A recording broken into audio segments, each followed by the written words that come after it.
welcome to Scones, Poetry and Tea. My name is Kareen Latoya, and I'm so happy to have you here with me this week. Okay, so for those of you who are new, welcome. Oh, you can't see everything properly, can ya? Let's just do some adjustment, guys.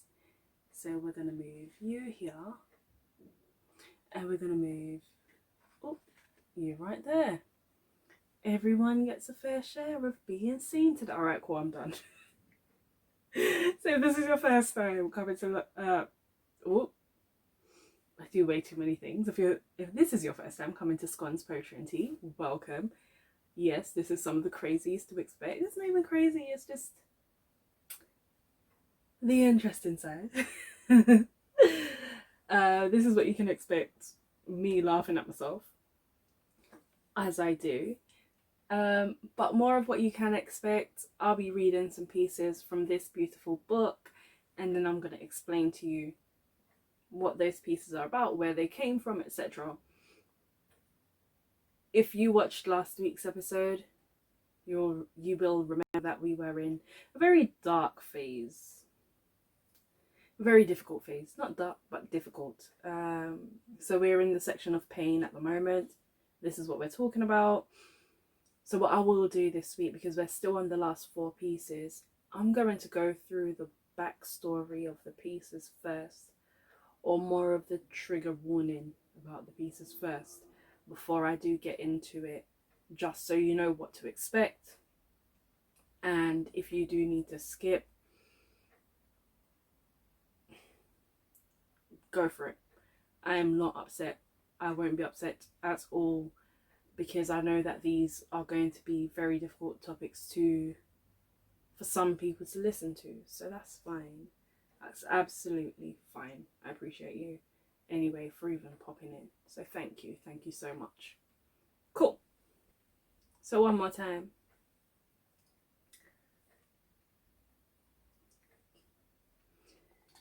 So before I do go any further, can I just say a big shout out to Purity.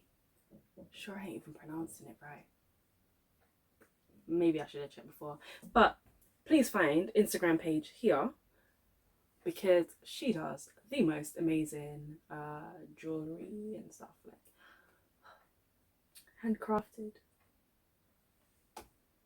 Like, she painted this by hand, yo, by hand. Cool.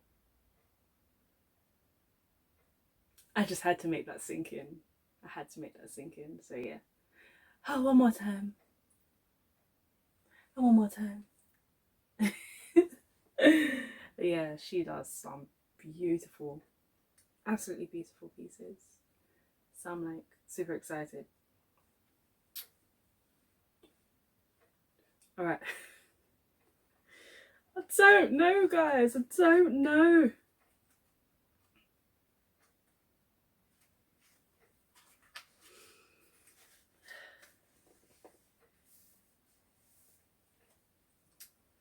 It's gonna be a difficult one.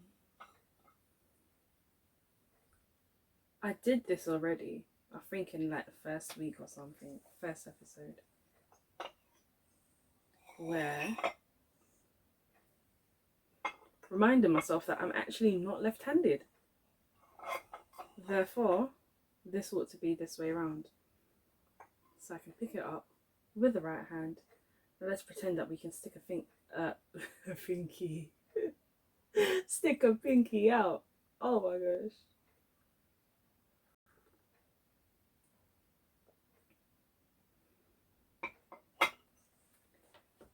The trick to drinking tea: leave it for a while so it's not too hot.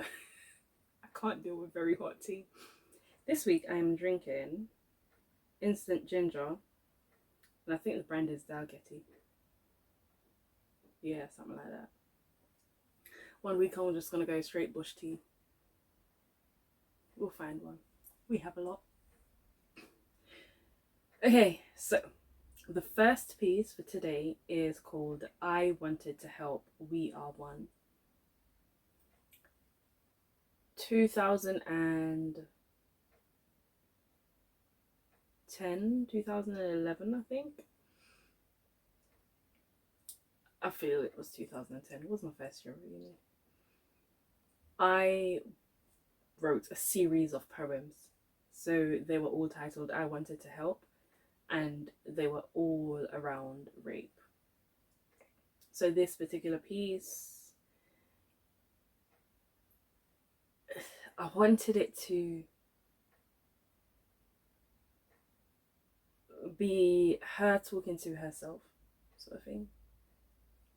And yeah, that's why it's called We Are One. But I wanted to write a piece which was 1,000 words long. So that's how I ended up just doing a series of I Wanted to Help pieces, and one of them made it into the book.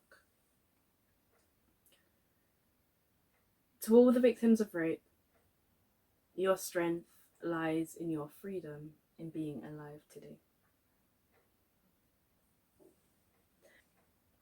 I would love to be there for you. When your eyes bleed tears from open inflicted wounds, I would love to be there for you. When your heart breaks from the swords it throws, that moment he grabbed your wrist, pushed you against the wall, ripped your dignity from your pride. I wish I was there to stop him. When he forced himself onto you, I felt your pain. When he threatened your life, I heard the knock from your heart to mine. That unwanted moment he shoved himself into you, I felt you shudder. I felt your tears run down my cheeks each time he shoved his hot, slimy, sticky tongue into your mouth. I felt your body's strength deplete. I felt your back being pushed against the wall. I felt your shame. Now each time you look in the mirror, I see you looking back at me. I hear the questions from your eyes. I feel the anger in your heart. I would have loved to help you. Only I was you. I am you. Your strength is mine. Neither of us could have dealt with that monster. I was as helpless as you. But now I rejoice, for you are still alive today. So yeah, like as I said, if you watched last week's episode, then you'll remember me saying about what I'm going to say next. If you didn't watch last week's episode, I'm going to tell you what I said last week, and I'm going to say it now. So I was watching a lot of Special Victims Unit, so Law and Order SVU.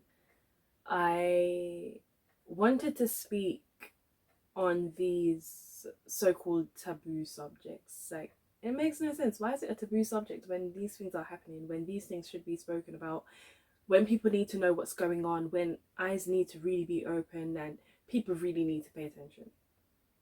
Why is it a taboo subject? That is a whole poem in itself. So yeah, I really wanted to do that. I really wanted to share that. So I ended up writing that series of poems. Maybe one day that will be a book in itself, where it would just be I wanted to help.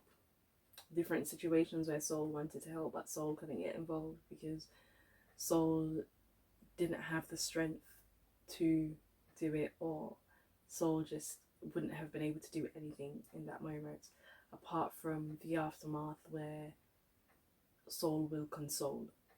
Oh, I like that. Soul will console. Okay, cool. Bring it back. Bring it back.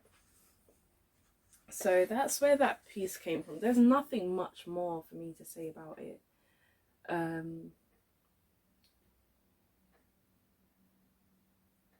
Each of us know at least one person who survived And I say survived because they could have ended their lives. As in, the individual themselves could have just said, you know what, after this shame, I can't deal with it anymore. I'm so going to take off these glasses because I keep seeing the glare. This is why one should really just put in their contacts. So just yesterday at work. Anyway. But yeah, I'll say survived because the individual themselves could have just said, you know what, I'm done with life. The rapist could have taken their life. They would have felt dead inside. And the fact that they are still doing day to day, and I'm not talking about the rapist, I'm talking about the survivor, they could have possibly felt dead inside after the incident for very many years after, especially if it was something which was repeated, may not be by the same person but by others. So to still be living, to still be moving forward, to still be working through life and carrying out their duty of healing self, healing others, those who have become advocates, for them to be doing that, they are survivors. And to still live with the memories, they are survivors. So yeah, each of us know at least one person who survived. Some of us, we turn a blind eye to it. For what reason, I don't know. But I would urge everyone to be careful of the things we say. Be careful of the way we treat each other. And remember that everyone has their own history. I'm not going to say skeletons in a closet. I don't think that is a word that I'm going to quite like. A term that I'm going to quite like if I use it. But everyone has a history. Everyone has a past. Some are still healing from their pasts. We all are still healing from our past. Whatever those traumas may be. But do not ever allow an individual to feel as though they are the reason why they endured rape. Don't do it. It's not right. Like, don't tell me, say, if a woman says no, that what she was wearing, or the fact that she may have insinuated that she wants to have sex, was right for the man to still continue. No, it's not right. So yeah, let's keep that in mind, people. Seriously.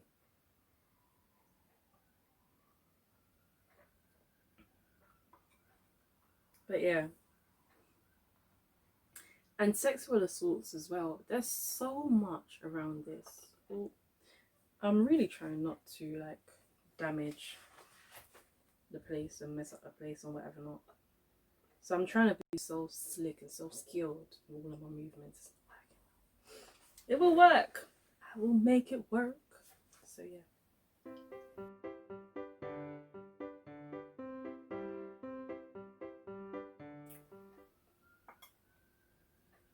Another thing just came to mind.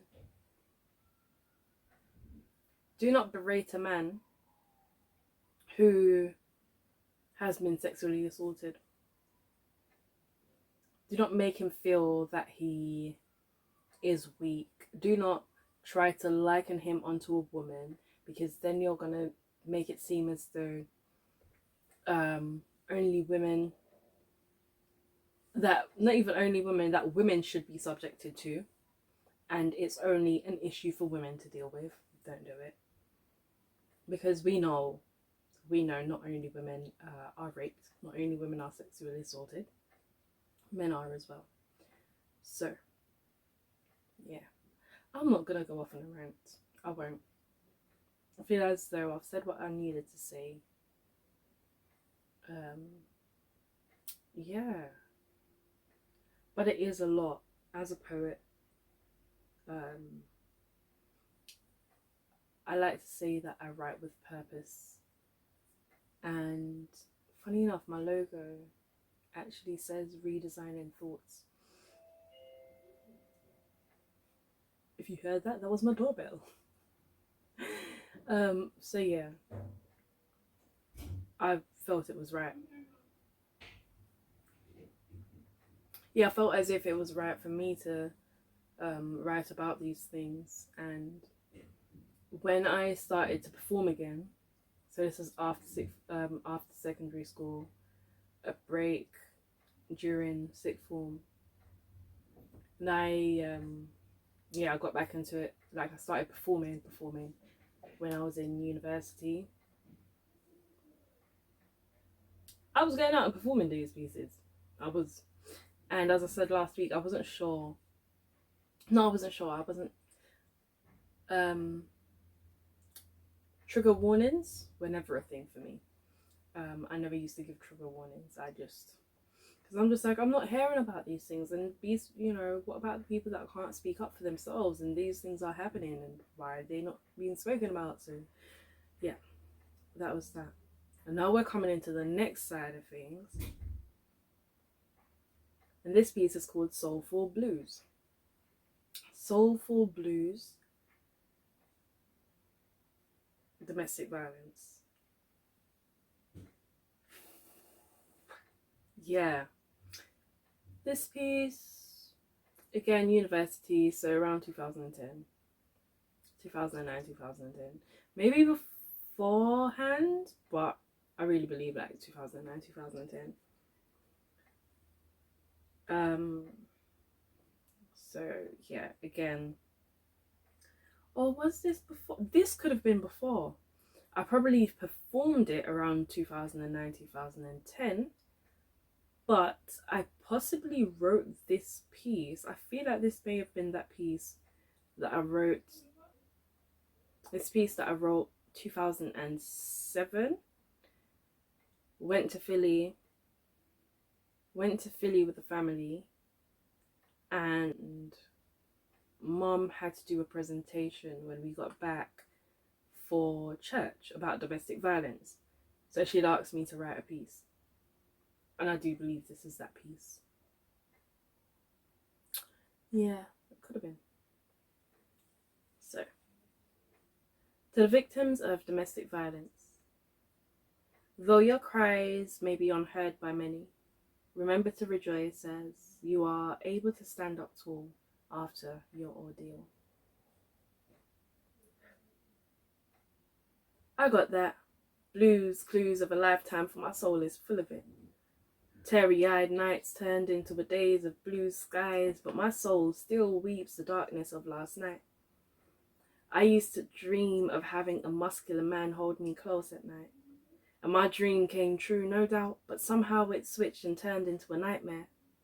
I laugh when he sings me those soulful blues.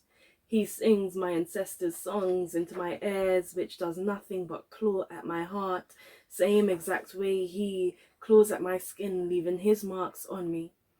And my mother always told me, never let a man hit you. But I listened to him instead every time he said, I love you. I knew he was lying, but I painted over it on a torn canvas, just killing my soul. My soul was black. There was nothing to me but a deep, dark hole. The blue skies in the day helped me, so I could smile just like the sunshine. But inside, I sung sad songs.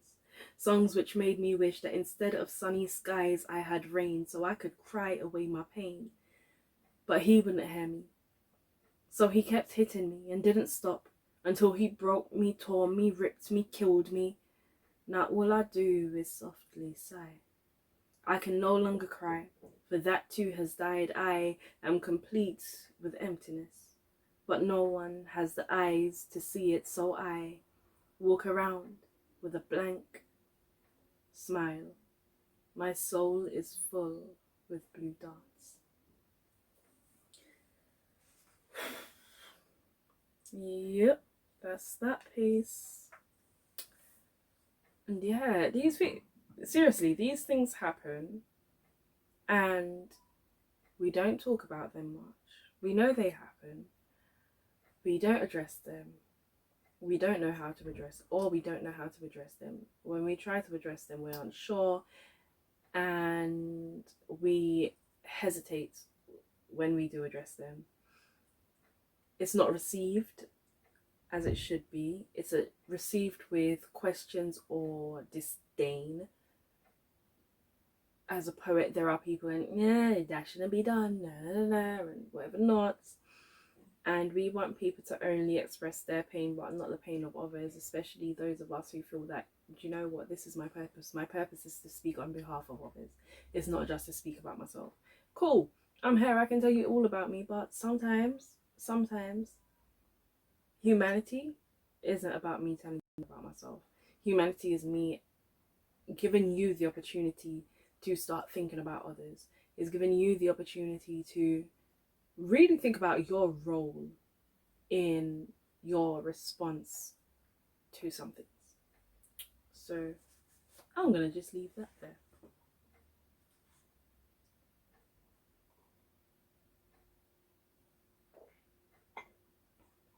Seriously, the trick to tea, leave it.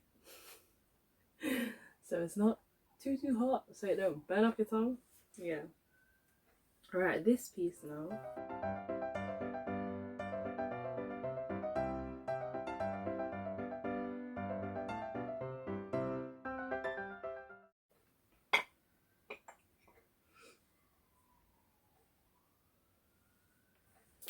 Would I change anything? If I were to rewrite this book, would I change the pieces? Change the sections? No, I wouldn't. It's difficult, as you can see. It's difficult for me to actually read them, and like, it's heavy. It's heavy. However, I wouldn't change them for the world. Like, they needed to be a part of this book. And why it's I remember when I was putting all the pieces together, I printed everything out and I pretty much used them as jigsaw. So putting them all over, and this and that, and this could go there, this could go there. And I really thought about it, especially when I thought about the title of the book, Free, and I was just like, but how are you?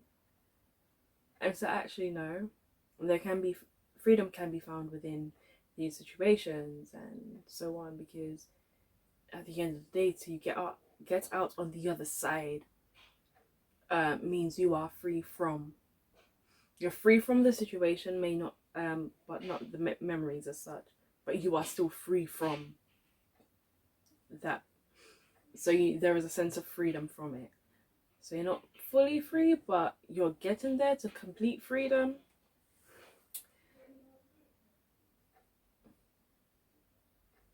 Are we ever truly free? That's a whole other question.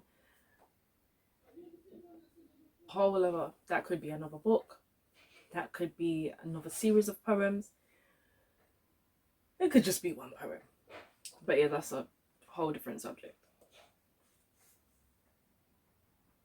So this piece is called For, as in.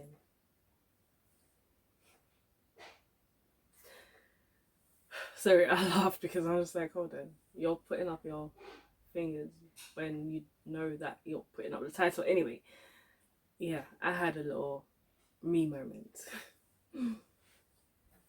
To those who have lost friends and families to the cruel hands of cancer, most of all, to my darling friend Rhea Wilson, I deeply feel your pain. I pray you find strength to continue and live as though they are still here for you to make them proud. This piece, I think this piece was 2013.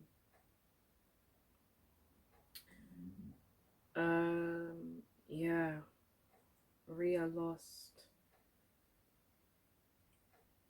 think, 2 family members in a very short space of time, 2 cancer. It could have been it was between 2013 and 2014. Yeah, it wasn't 2014. I know that. I don't think it was before 2010. 2013 rather.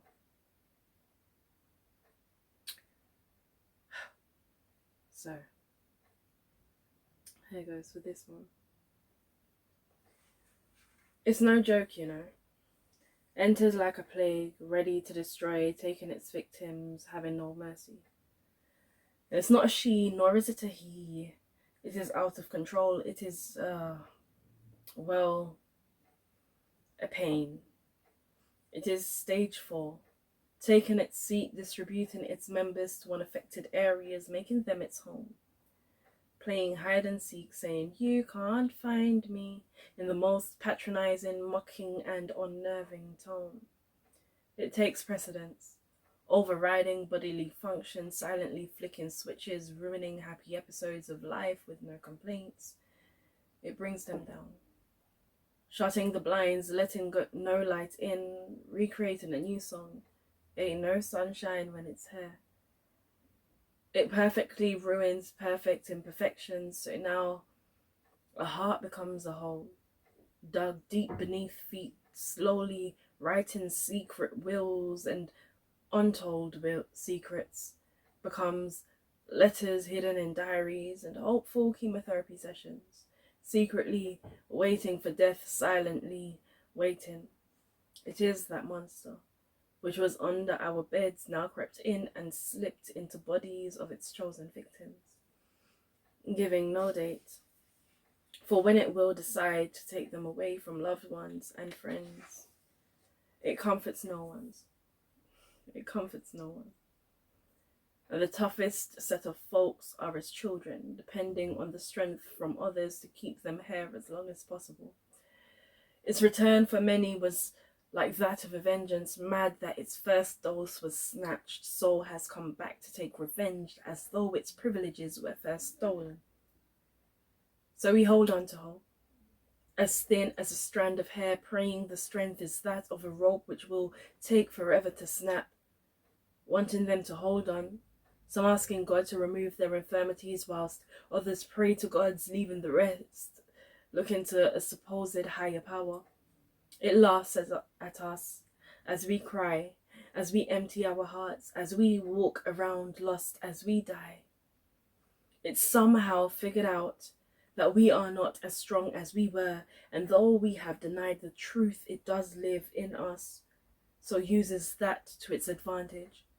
It spells death, written 6 feet under, buried under roses and wreaths, spelling, "You will live within us always." Though this may be the end of their world, do not become unsuspected victims to the cold and unforgiving hands of death. Do not allow cancer to kill your spirit, though it is difficult to cope and stay strong. You are not alone.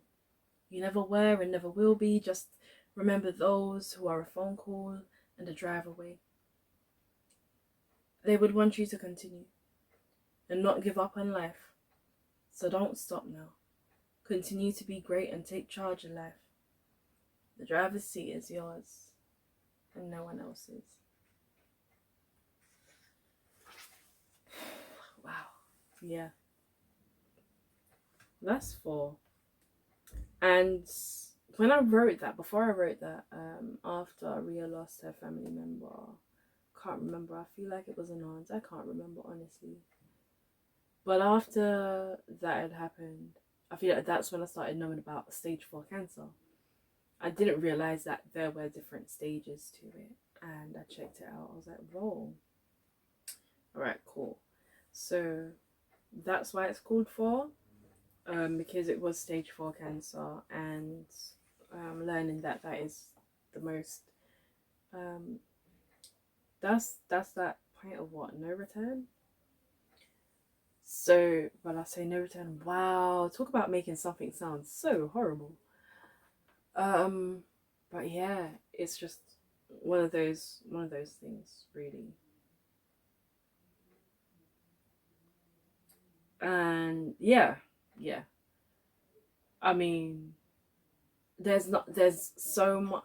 I don't know if there's like a lot more that I can say about cancer, um about the piece. I feel like the piece says everything that needed to be said. um yeah, and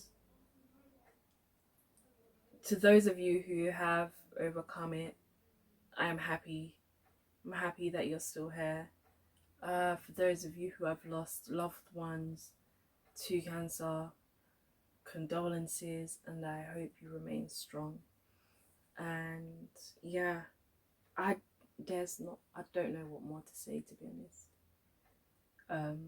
And now this piece I'm gonna do is gonna be very difficult, very very difficult, because this is extremely like this is home now. This is, yeah, this is home. So this is why I knew that the piece that was there before wasn't before 2014, because this particular piece was written 2014, um, March, yeah. So, man,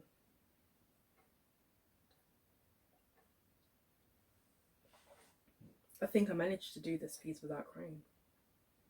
I think so.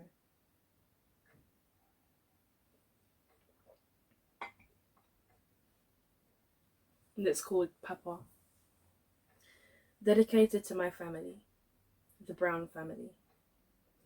Jeremiah Brown left us on the 9th of March 2014.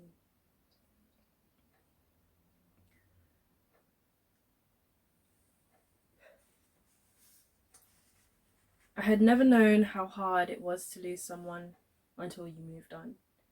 So it's been difficult for me to accept that whenever I come back to visit, you'd be underground, asleep.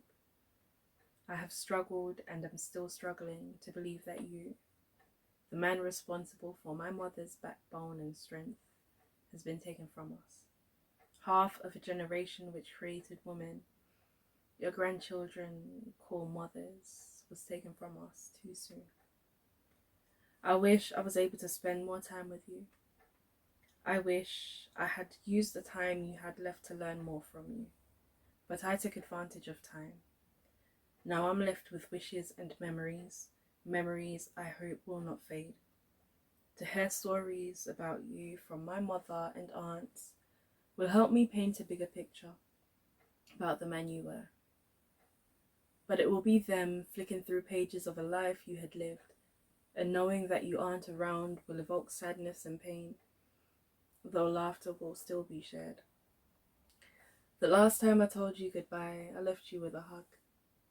And though my lips didn't say these words, I do hope it to you meant I love you. And I know that there was a distance between us, but your blood still flows through my veins. It is your blood which unites me with my mother, my aunts, and my cousins. And though we may not carry the family name, we still will be able to pass your blood along the line. It now is too late for me to create memories of us. It's now too late to call you just to say hi. It now is too late to do anything but face the world, accept the fact that you are no longer here physically, but I will keep you in my heart until I pass. The memories you have left will be in the hearts of many. The lessons you taught will never be forgotten. Our children will know about you. It will be as though you have not left us. This see you later, unfortunately, has to be a permanent goodbye. So yeah, that's that one. I remember when he died. Mum went out, I think she went Sainsbury. I was in the kitchen. I think my sister was in the kitchen as well. Call came through on the house phone from his brother. Dad gave me the phone. And as soon as I said hello, I was greeted with Fear, your daddy dead. And I'm laughing because it's just how it was done. It's one of them ones where it's just like, when you don't, it was such a shock. And how it wasn't, there was no softness about it or anything. It was just simple fear. Your daddy dead. This isn't fair, right? This on a fear. It's our daughter. It's me, uncle. Like, it's not mum. Um. So yeah, I remember that, and we left it until mum got home before we told her, because it's like, yeah, we're not gonna call her, especially you don't know if she's driving or not. So we're not. Yeah, we'll wait until she gets home. But yeah, that was difficult, man. That was difficult because like our family went through a period of just losing people back to back, like yearly, really. I can't remember how many people we lost, but it was in about 4 or 5 years. And I feel like we may have lost about 7. I don't remember. I maybe. So, to any of my family members who are watching, if you know, let me know.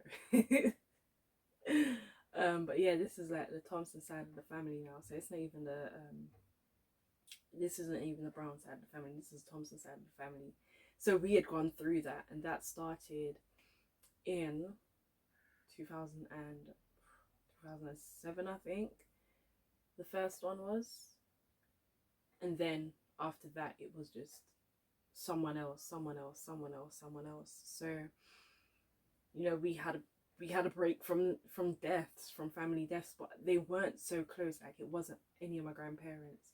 And I had lost a grandparent before. Like, I lost my first grandfather in 2002, February of 2002, and that was either during the half term or the week before the half term. I remember because I hadn't hit 12 yet. Like, my birthday's in February. My birthday's at the end of February.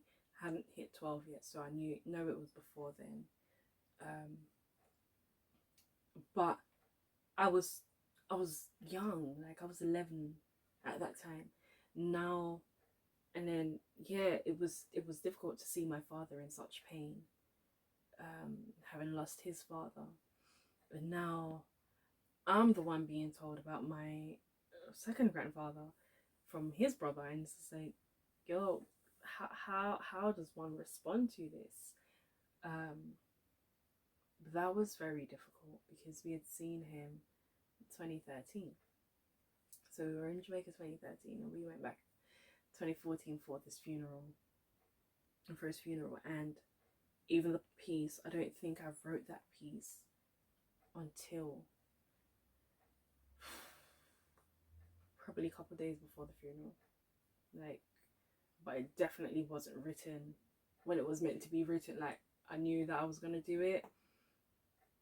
I knew that I was gonna do a piece.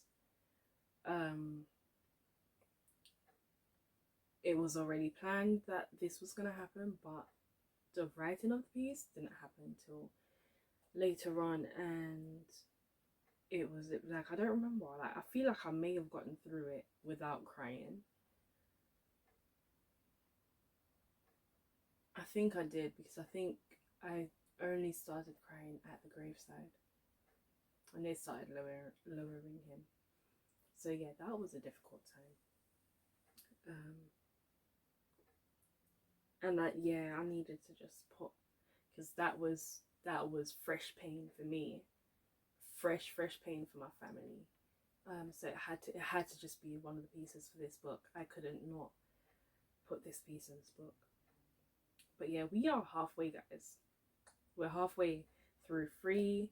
So once we get through 3, we're gonna go on to Naked Lenses. Naked Lenses is gonna be a lot more pieces in there, but when we get to Naked Lenses, we get to Naked Lenses. At the moment, we're focusing on 3. So that's that.